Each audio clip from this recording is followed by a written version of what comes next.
All right, guys, so we're gonna make some pasta today, and Carrie is actually going to be assisting in this. You've never made pasta before? Never made pasta before. All right, so we're gonna go ahead and start it. This is gonna be an agnolotti, which is a filled pillow-like pasta. Okay, so we've made the dough already. In the next video, we're gonna show you actually how to make this dough. And Carrie, we made it in a roll so that it was like very easy, right? It was, yes. So we're gonna turn on, this is an electric, basically for restaurants and that. So we're gonna try to go ahead and feed this in here. And it's still a little bit thicker here on this end, so we're gonna just make it a little thinner.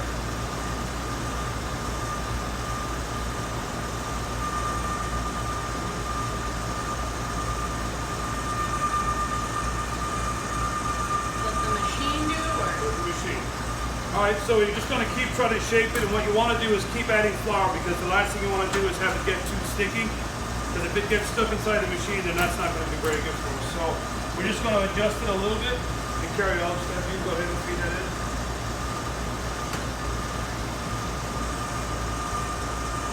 Just right on the table? Yep, just let it go right down. That's the beauty of the electric machine. You don't have to do too much with it. Same thing here. You can even let it back like that. And you're looking for a thinner consistency. So the next part of the video, you're going to see us, we'll have it at the actual desired thickness that we're looking for. And then we'll show you exactly how to fill the pasta, and then also how to actually cut it with our cutters and make these little pillow pasta called agnolotti. Thank you. All right, guys, so we're back. So this pasta right here is at the right thickness now that we want. So we've trimmed it up a little bit. We've actually kept some of these trimmings that we're going to hand cut that you can also use. And what we call that is tyrine pasta, which is really tyrine pasta, just a hand cut pasta. Okay, so Carrie, this is going to be the harder part, which is, first of all, you want to make sure that the pasta is not sticking to the table. Yep. So adding a little bit more flour, get it down so it's somewhat even. You say, Chef, these are about, what, 3 inches wide, or? Probably more like a 2.5 maybe. Yeah. So, and again, you can go a little thinner if you want, but then you're going to have to make the mixture as you pipe it, as you'll see. What's great about this particular pasta, Carrie, is that when you make it, it can be done very quickly. So, meaning you can make a lot of pasta filled, not like ravioli where you got to cut them all individually or use that ravioli machine.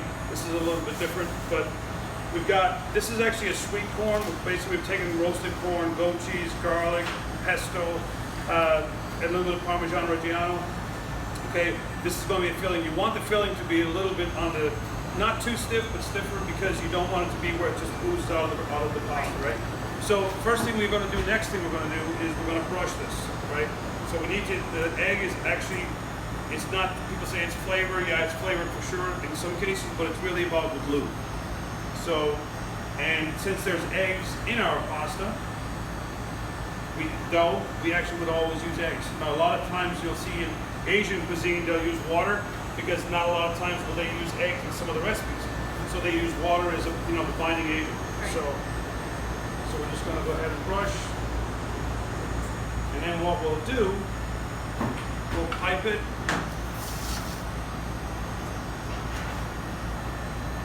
Start here. Right down the center? Kind of actually more towards me. More towards you? Because we're going to fold it. Gotcha.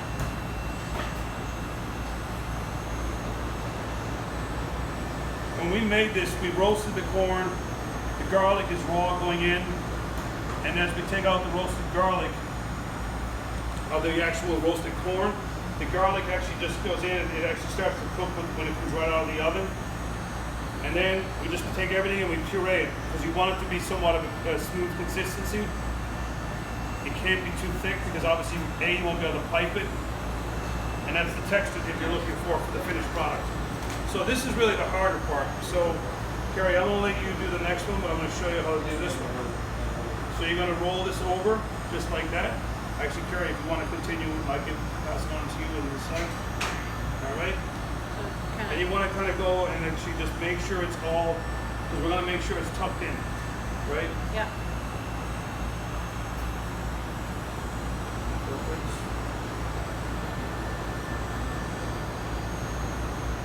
Carrie, you've had this pasta before because I've made it a couple Yes. times.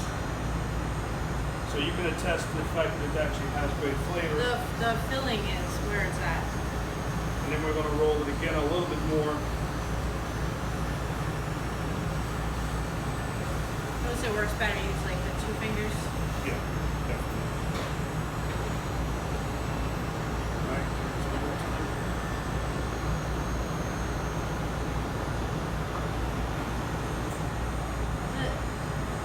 Fairly tight, but not like. Yeah, you don't want to get too crazy with Yeah. it because, you know, pasta, we don't want to break it. And again, you have to work relatively quick because if you work slow, the pasta will start to dry up, and if it starts to dry, it will crack. So we don't want that. So this is the fun part, Carrie. So this is the last part we're going to do.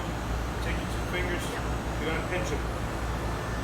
And that's all it is. Just pinching, going right down the line, making sure, again, not breaking the pasta, just pinching it. I'm going to hand it off to you, Carrie. We're just going to go right down the line.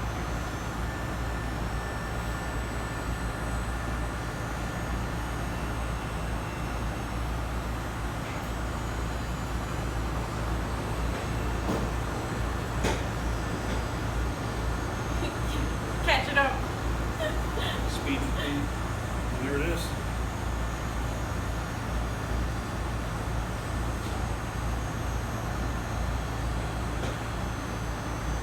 Same Finding thing. your And you fingers might have get this sticky could too. happen. If it happens when we cut it, we just discard it. So Yeah. it's no big deal.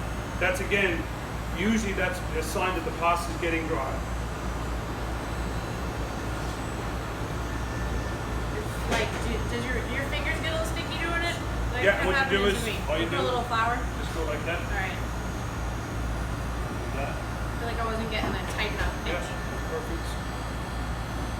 And you could actually even go a little bit tighter on that curve. Yeah, I See how kept it's a sticking little to the thicker? bottom. Yeah. So yeah, so just adding a little flour to your fingers or the pasta dough itself.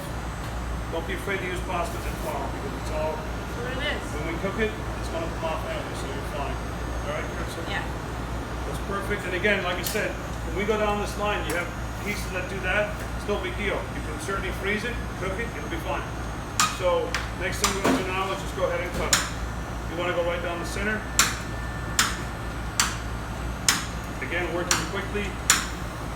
And what we're going to do with these, as soon as these are done, we're going to put them up on the sheet pan, parchment paper on the bottom, and we're going to put them in the freezer. As soon as they're frozen, we freeze them laying flat. When they're frozen, you can transfer them into smaller containers so you can store them. All right, Carrie, Probably it. you can put them on that way. Use a little offset spatula. Don't try to pick them up unless you were sure that they're all done after the release from the table. No problem. And that's it. And then we're just going to transport them onto here. We're going to freeze them. In the next video, we're going to show you how to cook them. Okay, and we're going to show you what kind of flavors, other flavors. We're going to do another one that's going to be later on. It's going to be a pea puree. Okay, so thank you. Thank All you. set.